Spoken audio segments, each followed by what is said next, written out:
Dear students, आज के revision class video का टॉपिक है ह्यूमन नर्वस सिस्टम। बट सबसे पहले आप सभी के लिए एक सरप्राइज गिफ्ट, और ये सरप्राइज गिफ्ट है free online test series for NEET and AIIMS 2018, जिसका कि पूरा डिस्क्रिप्शन मेरे वेबसाइट www.cityofbiology.in पे दिया हुआ है।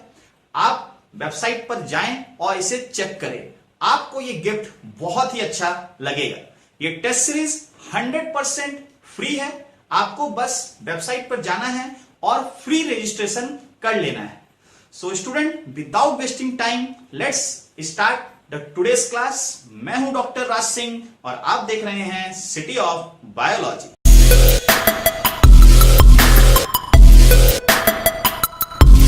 So students, let's C, human nervous system के दो पार्ट होते हैं। पहला पार्ट सेंट्रल नर्वस सिस्टम, जो कि हमारे बॉडी के सेंटर में है। एक है ब्रेन और एक है spinal cord. Now central nervous system से जो भी न्यूरल टिश्यू बाहर की तरफ निकलेंगे, प्रोजेक्ट आउट, या they will project into the central nervous system, that will be called peripheral nervous system. तो पेरिफेरल नर्वस सिस्टम में मैंने बताया सेंट्रल नर्वस सिस्टम से बाहर निकलेंगे towards the tissue or organ, they will be called as the efferent neuron, and efferent neuron are of motor type. या फिर मैंने बताया कि they will project into the central nervous system, that is called afferent neuron या फिर sensory neuron. So peripheral nervous system के दो component है, efferent and afferent. Now you see, peripheral nervous system का दो part है, one is the voluntary part and other is the involuntary part. Voluntary part को हम लोग सोमैटिक नर्वस सिस्टम बोलते हैं और इनवॉलेंट्री को हम लोग ऑटोनॉमिक नर्वस सिस्टम बोलते हैं। ना वॉलेंट्री का मतलब होता है, जैसे कि मैंने आपको बताया था, स्केलेटल मसल्स हमारे कंट्रोल में होते हैं। तो अगर central nervous system is getting connected to the skeletal muscles, so this is going to be the somatic nervous system. जबकि हमारे जो स्मूथ मसल्स होते हैं या हमारे बॉडी के जो इंटरनल ऑर्गन्स होते हैं वो हमारे कंट्रोल में नहीं होते हैं। So, central nervous system connecting to the smooth muscles or the internal organs will constitute autonomic nervous system. Autonomic nervous system का दो component होता है, one is the sympathetic and one is the parasympathetic. So overall, central nervous system brain plus spinal cord, peripheral nervous system somatic plus autonomic, और autonomic का दो part है, sympathetic और parasympathetic. Now see about the nervous tissue. Nervous tissue में दो तरह के sales पाए जाते हैं। एक होता है न्यूरॉन। न्यूरॉन जो होता है that is the structural and functional unit of nervous tissue, whereas we have some supporting cells and this supporting cells are called glial cells. किसी किसी बुक में ये न्यूरोग्लियल सेल्स भी लिखा हुआ होगा। यहां पे we have got various types of glial cells. कुछ एग्जांपल्स मैंने यहां पे लिखा है। The most important are oligodendrocytes and Schwann cells. दोनों ही सेल का काम होता है माइलिन शीथ का सिंथेसिस करना। ये बड़ा इंपॉर्टेंट क्वेश्चन है। Oligodendrocytes and Schwann cell they help in myelin sheath formation. लेकिन oligodendrocyte ये फंक्शन करता है in the central nervous system, whereas Schwann cell same function करता है in peripheral nervous system. तो peripheral nervous system में myelin sheath is synthesized by Schwann cells. Next is the astrocytes. Astrocytes form something called blood-brain barrier. और फिर microglial cells. These cells are the macrophages of the nervous system. That is, they are phagocytic cells of our brain. That is the microglial cells. Students, let's talk about the neuron in some detail. जो अपना neuron है, neuron के पास दो चीज होता है। One होता है cell body and that is called as the cyton, और उस सेल बॉडी से बहुत सारे प्रोजेक्शंस बाहर निकलते हैं, they are called cell processes. Now जो सबसे बड़ा सेल प्रोसेस होता है दैट इज कॉल्ड एक्सॉन, और जो ये एक्सॉन होता है ये इंपल्स को हमेशा ही साइटोन से दूर लेके जाता है। It carries the impulse away from the body. जबकि जो डेंड्राइट्स होते हैं, जितने भी स्मॉल प्रोसेसेस होते हैं, they are called dendrites, they carry the impulse towards the body. Now student, depending upon the process हम लोग न्यूरॉन्स को अलग अलग टाइप में क्लासिफाई करते हैं। सबसे पहला यूनिपोलर। तो यूनिपोलर के पास we have got one cyton and only one process, and that one process is the axon, because that process is the longest process that cannot be dendrite, that is going to be a axon. Such is called unipolar, and they are present at the embryonic stage. Next we have got the bipolar. Bipolar का मतलब होता है आपके पास दो process है, one is the cyton, और साइटोन से दो प्रोसेस निकल रहे हैं, तो you will have one axon and one dendrite. This type of neurons are found in the retina and also in our olfactory epithelium. Next, the common one is the multipolar. Most of the neurons हमारे body में multipolar होते हैं. देखिए आपके पास dendrites कितने भी हो सकते हैं, but you will always have only one axon. इस कारण से मल्टीपोलर में one cyton, one axon, and you have two और more dendrites. Next students, let's see the structure of the neuron. तो यहां पे मैं कुछ मेन इंपॉर्टेंट पॉइंट्स की बात करूंगा. सबसे पहले this is called the cyton. Cyton के पास almost all the cell organelles are present except cyton lacks centriole. हमको पता है कि centriole helps in the spindle fibre formation. अगर आप स्पिंडल फाइबर नहीं बना सकते हैं, you lack the power of division. इस कारण से हमारा जो नर्वस टिश्यू होता है, it has got least power of division, least power of regeneration. अगर क्वेश्चन पूछता है ऐसा tissue which has got the highest power of regeneration, तो हमारा आंसर होगा एपिथेलियल टिश्यू. नेक्स्ट स्टूडेंट्स, ये जो आप देख रहे हैं यहां पे बहुत सारे ग्रेन्यूल्स आपको दिख रहे हैं. These granules are called Nissl granules. ये निजल ग्रेन्यूल्स एक तो साइटोन में प्रेजेंट होते हैं, but they are also present in this dendrites, but they are absent in the axon. तो सबसे पहले इनका पोजीशन आपको पता होना चाहिए. नेक्स्ट, आखिर ये ग्रेन्यूल्स क्या होते हैं? तो these granules are nothing but they are the fragments of rough endoplasmic reticulum. Rough endoplasmic reticulum का मतलब है कि ribosomes are attached on the surface of the endoplasmic reticulum. So what will be the function of nasal granule? They help in protein synthesis. Now student, you can see we have drawn a myelin sheath. Now myelin sheath का formation के बारे में मैंने यहाँ बात किया था. Oligodendrocytes in the central nervous system and Schwann cells in the peripheral nervous system. Now what is the importance of this?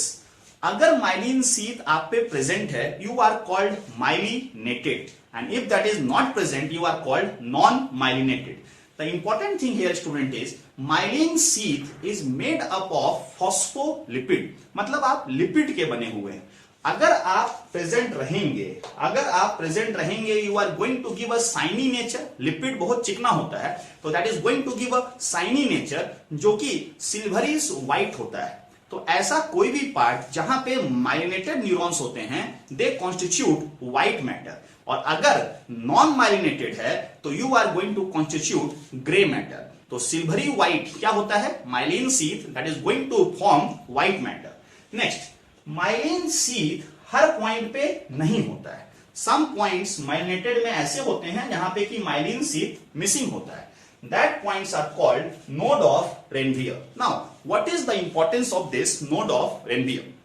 So see students, जो माइलिन शीथ होता है, this is a insulator. Insulator का मतलब है वो अपने area में impulse को कंडक्ट होने नहीं देगा. So now if we have a impulse travelling at this point, this cannot travel along the myelin sheath. It has to jump to this node of Ranvier. अब यहां पे ये ट्रेवल नहीं कर सकता है. It has to jump at this node of Ranvier.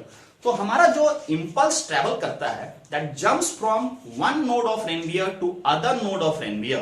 This is called jumping conduction or the saltatory conduction. Since this is jumping from one node to the other, this is going to be very fast. तो myelinated neurons जो होते हैं वहां पे impulse conduction 20 times faster होता है as compare to non myelinated. So याद रखिएगा, nodes of Ranvier they help in the saltatory conduction and that is a very fast conduction of the impulse. Now axon का जो end होता है वो branched होता है, and this branchings are called telodendria. और आप देख रहे हैं कि यहां पे कुछ बटन लाइक थिकनिंग्स है. These button-like thicknings जो balls हैं, they are called synaptic knob. ये जो synaptic knob है, यहाँ पे न्यूरोट्रांसमीटर्स प्रेजेंट होते हैं. Now, आखिर ये न्यूरोट्रांसमीटर का सिंथेसिस कौन करता है? तो इन सिनेप्टिक नॉर्म में we have got the presence of mitochondria which help in the synthesis of the neurotransmitters. But synthesis करने के बाद उसको स्टोर करना होता है, और उसको स्टोर करने के लिए we have got synaptic vesicles that help in the storage of the neurotransmitter. आइए स्टूडेंट्स नेक्स्ट बात करते हैं conduction of nerve impulse. Very important topic, most important topic of this chapter. तो सबसे पहले student let's try to understand the structure of the axon, कि आखिर axon में इंपल्स कंडक्ट कैसे होगा, उसके लिए थोड़ा हम इसके स्ट्रक्चर को देखते हैं। तो मान लीजिए this is the axon, this is the membrane of the axon, this is called axolemma, and this is the cytoplasm, this is called axoplasm. If we want, हम लोग एक्सोप्लाज्म को इंट्रासेलुलर फ्लूइड बोल सकते हैं ICF, और जो भी चीज बाहर में होगा उसको हम लोग ECF बोल सकते हैं। Let's see the composition. ECF में it has got more sodium and less potassium. ये नॉर्मल चीज है, एक्स्ट्रा सेलुलर फ्लूइड में सोडियम ज्यादा होता है और पोटेशियम कम होता है। वेयर एज ICF में, दैट इज एक्सोप्लाज्म में, less sodium but more potassium. इस कारण से एक कॉन्सेंट्रेशन ग्रेडियंट अगर हम लोग अलाउ करें तो सोडियम बाहर से अंदर की तरफ आएगा और पोटेशियम अंदर से बाहर की तरफ जाएगा। इसके साथ साथ ICF में, एक्सोप्लाज्म में, we have got some negatively charged proteins. Now see this axolemma. Axolemma में एक पंप है, this pump is called sodium potassium ATPase pump. यहां पे दो तरह के चैनल्स होते हैं, एक होता है सोडियम चैनल और एक होता है potassium channel. Now let's see the functioning of these channels and the pump. Sodium potassium ATPase pump है, मतलब दिस रिक्वायर्स एनर्जी। ये एक एक्टिव पंप है। ये पंप 3 सोडियम को बाहर और 2 पोटेशियम को अंदर करता है। तो देखिए स्टूडेंट, इसको याद रखने के लिए, बाहर में सोडियम ज्यादा होता है तो it has to move sodium out, अंदर में पोटेशियम ज्यादा होता है तो it has to move potassium in. Simply count the number of letters here, Na+, 1 2 3, तो 3 सोडियम को ये बाहर करेगा, एंड पोटेशियम में 1 2, 2 पोटेशियम को ये इन करेगा। Next one we have the voltage gated channels. तो voltage gated channel, sodium channel and potassium channel. अगर ये चैनल्स खुल जाएंगे, अगर मान लीजिए सोडियम वोल्टेज गेटेड चैनल खुला हुआ है तो मेम्ब्रेन का परमिएबिलिटी सोडियम के लिए बढ़ जाएगा, और अगर ये चैनल बंद हो जाएगा तो मेम्ब्रेन का परमिएबिलिटी सोडियम के लिए घट जाएगा। तो दो तरह के चैनल्स हैं, अगर ये खुलता है तो उस पार्टिकुलर आयन का परमिएबिलिटी बढ़ जाता है, और अगर वो बंद होता है तो परमिएबिलिटी घट जाता है। एट द सेम टाइम ये जो प्रोटीन्स होते हैं जो कि ICF में पाए जा रहे हैं, प्रेजेंट इन द एक्सोप्लाज्म, ये इमोबाइल होता है, मतलब ये मूव नहीं कर सकता है। Now once we know the basics of this axon, let's see what is a polarised neuron. Polarised neuron का मतलब होता है एक रेस्टिंग न्यूरॉन जो कि इंपल्स को कंडक्ट नहीं कर रहा है। इस समय outer membrane is positively charge and inner membrane is negatively charge. तो बाहर का मेम्ब्रेन पॉजिटिवली चार्ज क्यों है? सबसे पहला रीजन होता है sodium potassium pump is active. इस कारण से 3 सोडियम बाहर जाते हैं, केवल 2 पोटेशियम अंदर आता है, तो ज्यादा पॉजिटिव चार्ज बाहर जा रहा है as compare to positive charge that is coming inside. Second reason होता है membrane is more permeable to potassium, मतलब पोटेशियम के चैनल्स खुले हुए हैं।